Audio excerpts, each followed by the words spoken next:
मान्य सदस्य हर्कराज राईलाई म समय दिन्छु। छोटकरीमा आफ्नो भनाइ राख्नुहोस्। अरू मान्य सदस्यहरू बस्नुहोस्।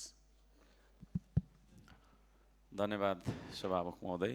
हाम्रो माग एउटै छ।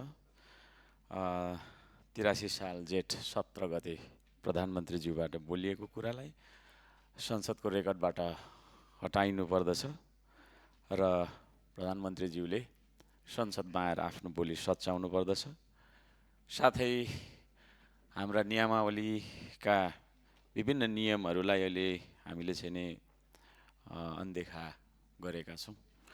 सबै नियमहरू परिपालना गरेर सदनलाई मर्यादित ढङ्गबाट सञ्चालन गरिनुपर्दछ भन्ने माग पनि म राख्न चाहन्छु।